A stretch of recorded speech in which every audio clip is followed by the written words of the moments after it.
all deal with. And I know that might be surprising.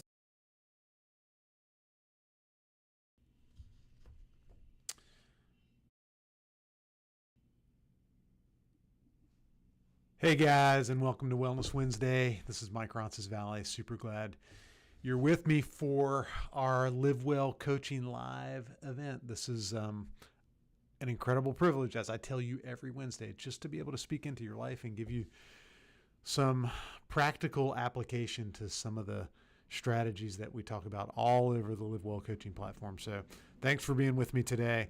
So we're right in the middle of a series on addiction, and I want to just remind everybody as you're listening, remember, addiction is something we all deal with. And I know that might be surprising, but I just want to reiterate that yes, there are people that are addicted to drugs and alcohol and things that are chemical compounds that make them high. And I want you to know that the information we talk about today is relevant for everybody who's struggling with a chemical addiction like that.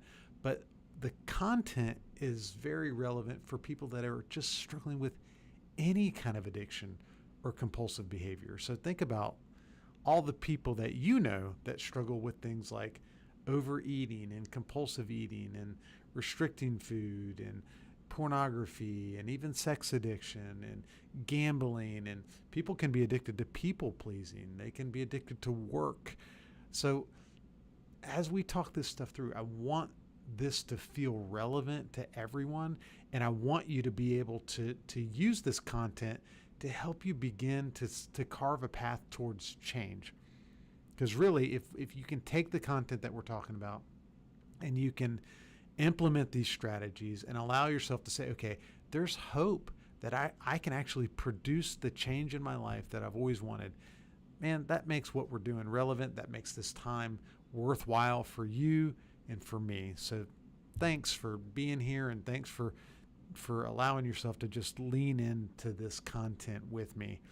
If you know someone who struggles with addiction, if you know someone who struggles with an addiction process to anything, just tell them about Live Well Coaching. Tell them about the series that we're doing, because there's so much that's connected to addiction in people's lives, and especially our culture, that, and we all need this. We all need strategies and a practical plan to help us move forward. So, all right.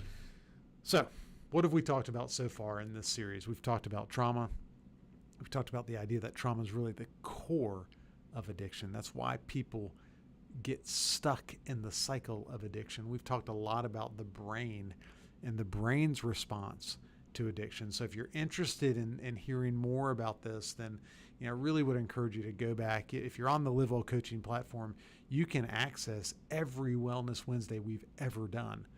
So go back to that series and find it and watch these programs that I've done previously, because they'll begin to give you the context for today. But today we're really going to lean into the idea of stigma and shame, because stigma and shame are a massive part of addiction. It's what sustains compulsive behaviors almost every time. So I want you to imagine for a moment that we treated people that were struggling with an addiction the way we treated people that were struggling with cancer, or vice versa, actually. What if we treated cancer patients the way we treat people struggling with an addiction? So the doctor walks in to the room and you're getting your checkup for whatever cancer treatment you're getting, and the doctor says, really glad you're here.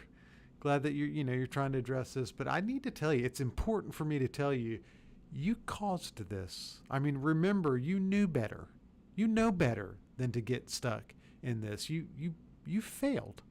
Like, you need to suffer the consequence. Part of you getting healthy now is suffering the consequences for your choices. So you've got prostate cancer or breast cancer or whatever, and you knew that high fat, high sugar foods were a part of it, but you still ate them, and you knew that stress was a part of it too, and you didn't de-stress your life.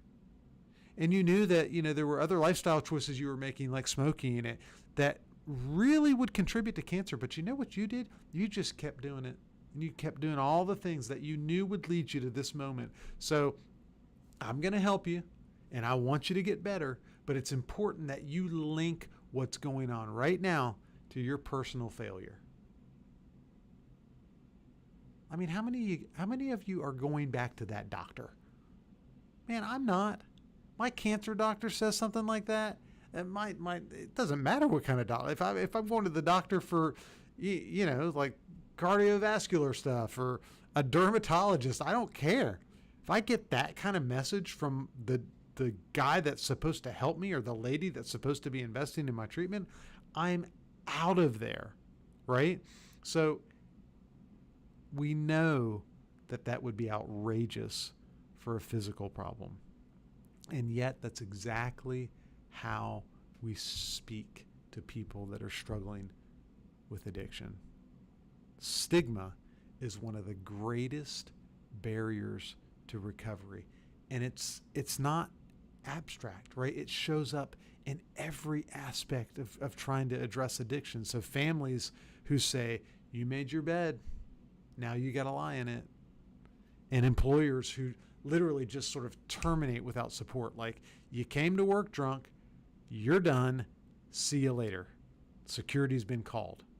Instead of saying, hey, we can't have you here, we have to let you go, but here's some resources. Just the grace of that, right? That's what encourages stigma.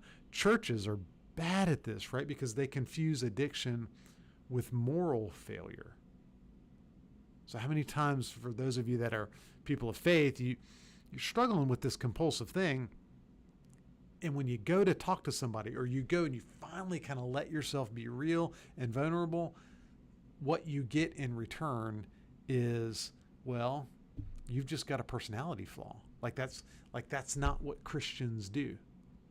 So that can be so toxic, and it's such a part of sort of encouraging this stigma.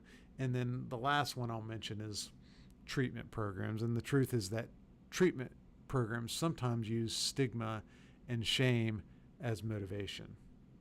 I'm not going to go into that, but if you've struggled with a chemical dependency, you know what I'm talking about. If you've gone to a treatment center, you know that there's moments where some of these treatment centers literally encourage the shame because they feel like that helps people have motivation to finally change. And here's a statement that I think encapsulates the power that shame and stigma begin to have in the life of someone that's struggling with an addiction. And I need you to trust me on this one. After years of working with people, shame is the most powerful trigger for relapse. Shame is the most powerful trigger for relapse. And so I want you to know that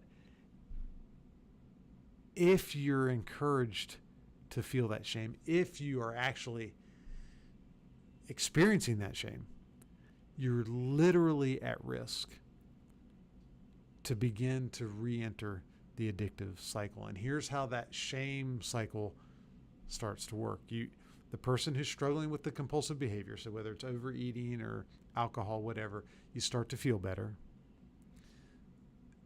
Then, as you start to feel better, you begin to sort of let your guard down.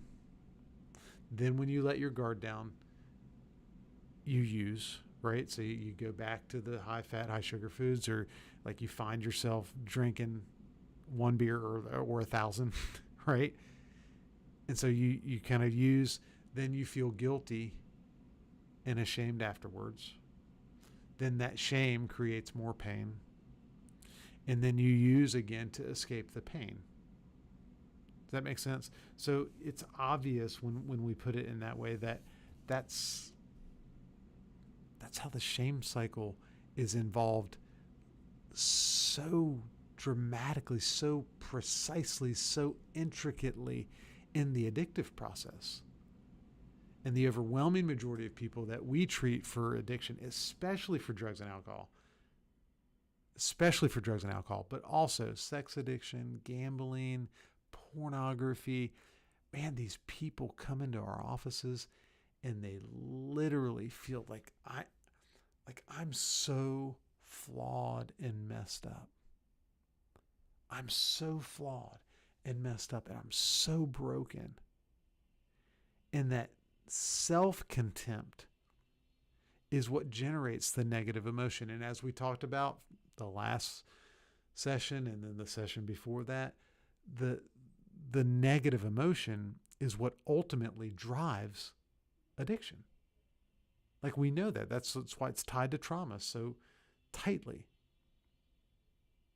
So you have to understand that until we break the cycle of shame and stigma in people's lives, and we just sort of normalize, look, people struggle with things. Once you've laid down the pathway of looking at pornography every day for a year or 6 weeks or 5 years, or some of you decades, it's hard to break out of that. And it begins to sort of be a commentary on how you view yourself. Once you've been using alcohol for days, weeks, months, and years, it becomes a self-commentary. Like, this is the way I define myself.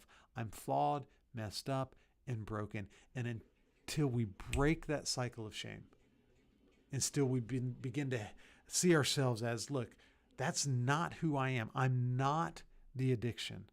I'm a person who struggles with behavior. I'm a person who struggles with using a certain behavior to help myself medicate my own pain. Like, that's when people start to find freedom from addiction, is when you can say that really clearly. So, I talk to people many times about like the statement of, what's wrong with you? And instead of asking people like, what's wrong with you? Or instead of asking yourself like, what's wrong with me? Why do I keep doing this? The better question is, what happened to me? And instead of thinking, I'm weak and I'm messed up and I'm broken, what if you just think, I'm wounded? And yes, I've got to change the behavior. I can't keep drinking. I can't keep surrendering my life on this compulsive people pleasing. I can't do that any longer. But I've got to see myself as having these wounds, these hurts, these negative emotions, this pain that drives my addiction. And the answer is not to become obsessed with not doing a behavior. The answer is to say, can I actually fix this pain inside of me? Can I actually fix my woundedness? Because that's when people get better. All right. So we've got trauma. That's resonant for most people that struggle with an addiction. Then you have like the reality of what addiction does to your brain. Then you have the truth that because of the traumas that we go through and because of how addiction kind of changes our brain, we begin to see ourselves as literally the addiction. And then that shame and that stigma take over. They hijack our brain. They hijack the narrative that we have about ourselves. And if you're listening to this and you're like, well, I'm not struggling with an addiction, think about the people that you interact with that are. And this could be as simple as your kid that's just obsessed with like social media, just addicted. Well, know that part of why that kid is just obsessed is because they're probably dealing with something. If you're looking at your phone 6 hours a day, you probably don't have great relationships. And if you don't have great relationships as an adolescent, what does that do? Man, it just makes you feel bad about yourself. And so you're going to start looking at your phone more. You can judge your kid all you want for looking at their phone. But you need to ask yourself the question, what's happened? Not what's wrong with you. Why don't you want more for it? What's happened to you? What is that woundedness? What's that pain? And when you begin to ask people that question, now you're really allowing yourself to put them in a position where they can engage real recovery. And if you're asking yourself these questions, if it's about me and what's going on for me and my addiction and my compulsive behavior, recognize until you address the wounds, you'll never truly be free. All right, so what does freedom look like? What does real recovery look like? So this is controversial, so I'm just going to state that for the record. But I want you to know my opinion on recovery and how people break free. I don't think sobriety is necessarily synonymous with recovery, because you can have people that literally white knuckle themselves to like abstinence. Like, I'm just like, I'm not going to drink. I'm never drinking again. And maybe you never drink again. And that's great. That's better than blowing up your life and blowing up everybody else's life because of alcohol. But I don't think that's God's intention. I don't think that we should really shoot for, I'm just white knuckling. I'm going to, by my own will, just never do this thing again. Because if you're still emotionally drowning in your pain and in your woundedness and all the negative emotion, you're still stressed and depressed and anxious and overwhelmed and disconnected and lonely and bored, guess what? You're going to transfer the addiction to alcohol to Netflix or media, or you're going to transfer your addiction to high fat, high sugar food to work. Do you see what I'm saying? So I'm clearly not anti-sobriety. You have to get sober. You have to remove this behavior from your life. Do not think that you're going to get better if you cut down on how much you're drinking, for instance, because you're not. But we want to go deeper than that. We want to say, I don't need to drink anymore. I'm not drinking, but I don't need to drink anymore, because I've healed like the things that are going on inside of me, and my inner world is like healthier, and I don't need to medicate it. Now, if you're triggered by this conversation and you're like, man, I've been in the sobriety movement for years and I think this is crazy, and I need you to hear me out, okay? First of all, I'm not encouraging that you go back to drugs and alcohol and do it in moderation. I'm not. Especially with chemical addictions, sobriety is essential. But think about someone who's addicted to, let's say, food, high fat, high sugar foods. Can you really have sobriety from food? No, you can't.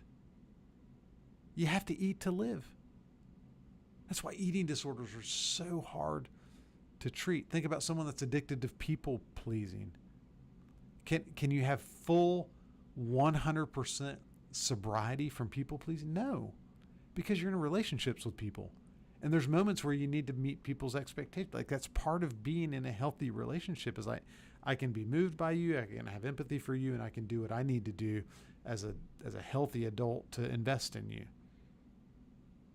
Think about the person that's addicted to work. Is the answer, you need complete sobriety from work? No.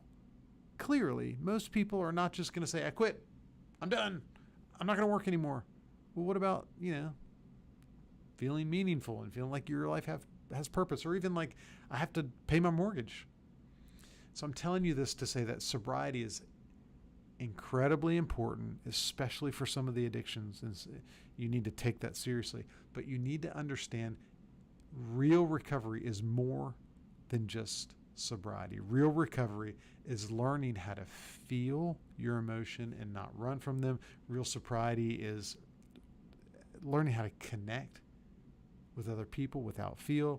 Real recovery is learning how to hold on to pain and like understand it and process it without just completely collapsing. So I want to give you the different components of real recovery. Okay, in addition to sobriety, what has to happen for you to truly be in recovery?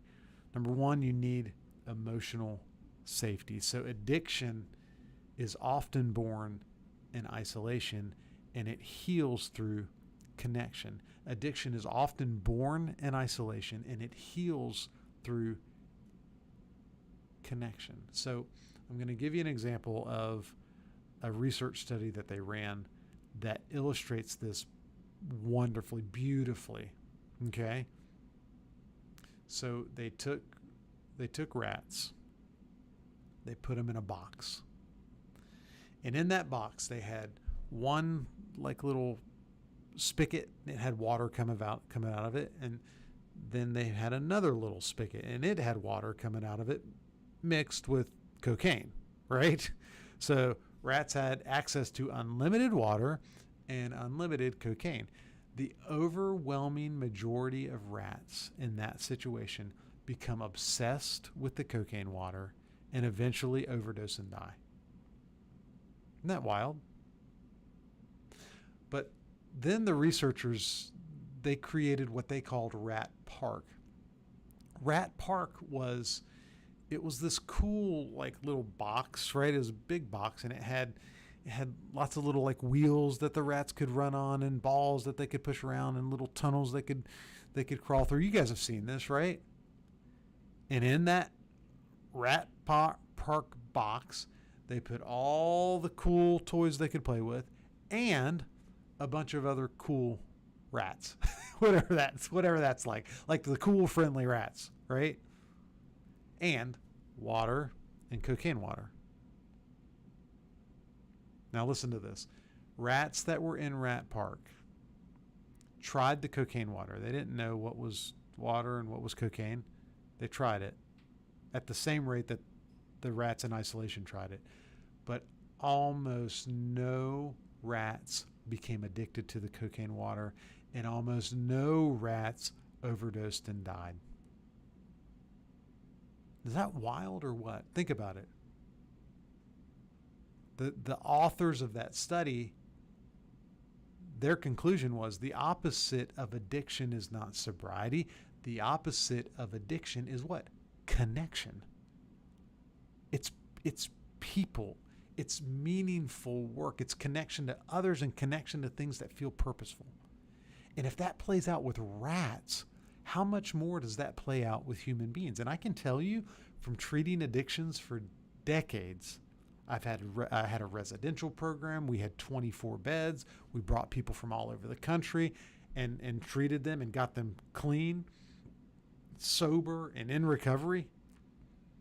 And I'm here to tell you that one of the most important components of real recovery was connection with other people. It was allowing yourself to be in community. That's why AA works. What do you think's going on in an AA meeting? There's nothing magic. I mean, all they do is tell their stories. That's all they do. How do millions of people gain a real sense of sobriety and recovery in AA? It's the community. It's the people. That's why some people go to AA and they're like, I don't get much out of it. Why? Because the content's different or they don't have a great speak. No. Honestly, the content's never great. What's different? Well, they happen to connect with the people in that group. And they went to that group and like, oh, that's a cool guy, and I really connected with her. And the more you connect with people, the more you're able to find real recovery. And so the opposite of addiction is not sobriety. The opposite of addiction is connection. Just ask the rats in Rat Park. So this idea of relational safety becomes huge for people that are in a situation where they're pursuing recovery. You've got to find relationships with people that you actually trust and that are safe. And if you want to know what safe relationships look like, then you need to just scour the Live Well Coaching app and platform and get some content on that in your heart and in your mind. We did an emotional safety challenge. We just got done with it. It was awesome. Lean into that. That'll teach you about safe people. We're getting ready to do a boundaries challenge. That's going to teach you about how to find the safe people, but you're never going to find true recovery until there's people that you're accountable to, that affirm you, that give you like real affection and relational safety. That's how you start the process of recovery. And I don't care if it's alcohol or drugs or eating or smoking, or it doesn't matter. You need people, real relationships that are safe. Number two, what's the second component of real recovery? Emotional regulation. If you don't learn to regulate anxiety, depression, grief, hopelessness, sadness, loneliness, boredom, and shame, like we've talked about, you'll return to whatever gave you relief. Does that make sense? Like, you've got to address the coping skills to help you get distance from all the negative emotion that starts the process in the first place. If you eat out of boredom at night and you're 50 pounds overweight and you just can't lose weight, you can talk to any nutritionist you want to, but until you learn how to deal with boredom, you're at risk. Even after you lose weight. I did it. I made my goal. I'm 50 pounds lighter.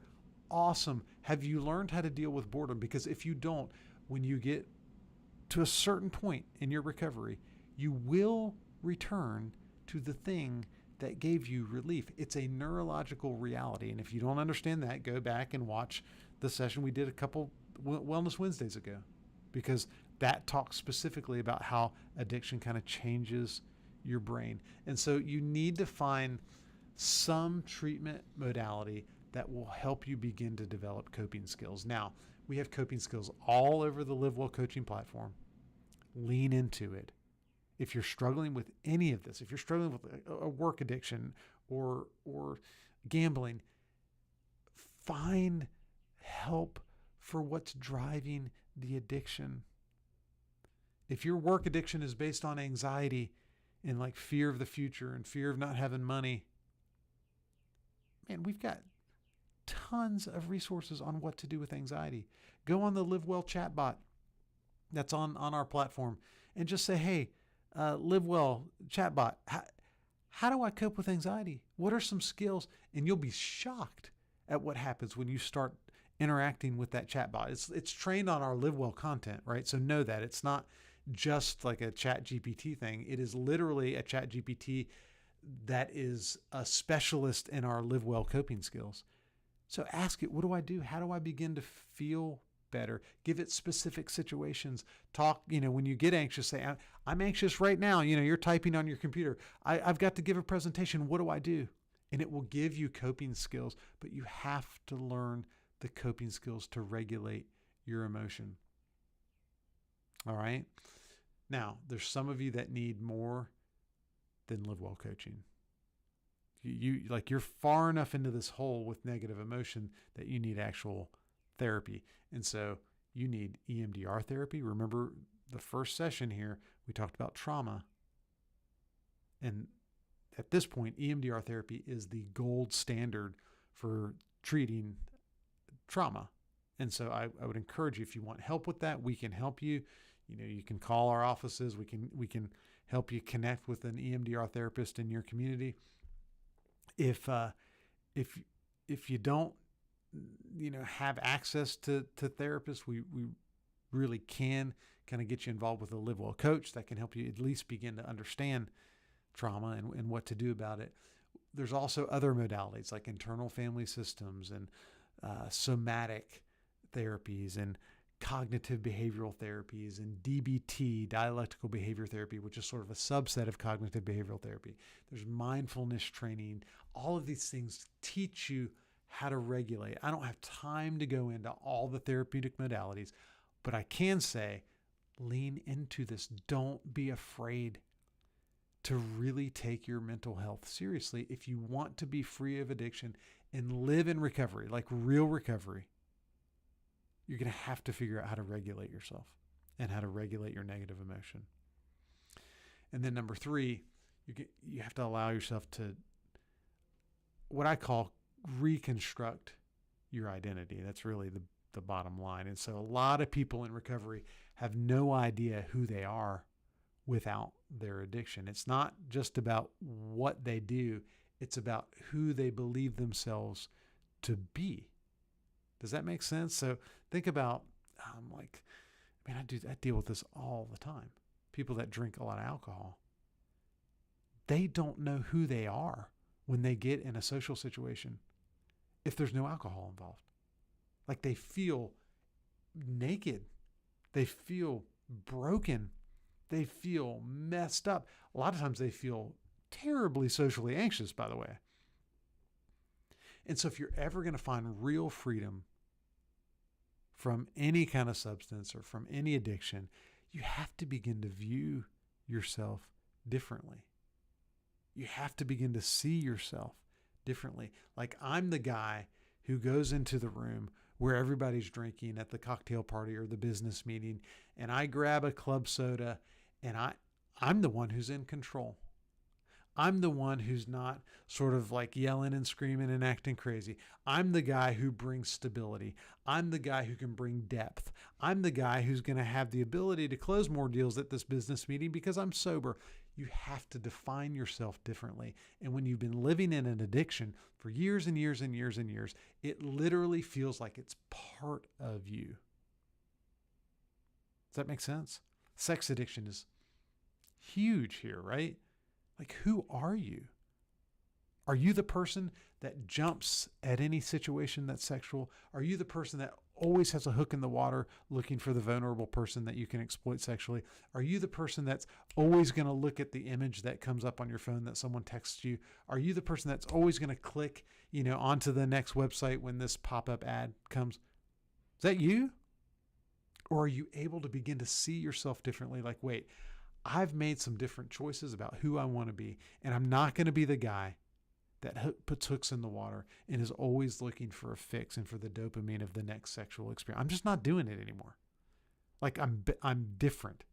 I'm pursuing different things. I'm pursuing healthier things. I understand how that hurts me and hurts other people, and I see myself differently. And so you have to start asking yourself these questions. Who am I if I'm not the addict? Who am I if I'm not the rescuer?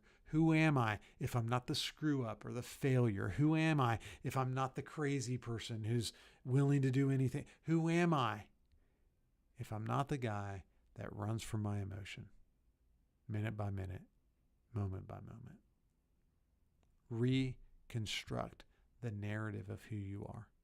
And if you don't know how to do that, you need a coach. You need someone that can kind of coach you through that process. If you don't know how to do that, get on the Live Well Coaching platform and do the Stress Relief for Life course. I literally talk you through, session by session, how to build a new identity, how to build a new core belief system. I think that's sessions probably like between 8 and 11. So I spend about 3 hours on it. You'll never be free from addiction until you reconstruct your identity. And then the last thing I'm going to say is you have to allow yourself to get peer support. If you're ever going to be comfortable in relationships, comfortable in recovery, you're going to need to have good, healthy, authentic relationships, like people that are real, like finally. But then you're also going to have individuals that are specifically providing accountability. You need an accountability partner or two. And 40 to 60% of people in recovery will relapse. They will relapse at some point. But relapse doesn't mean failure, because connection to community, and especially this peer support, especially this accountability partner, is the number one predictor of long-term recovery. You cannot do this by yourself. And you need emotionally safe relationships, but specifically you need someone that's going to ask you hard questions. One person that you can say, okay, I'm accountable to you. All right, guys, super fun.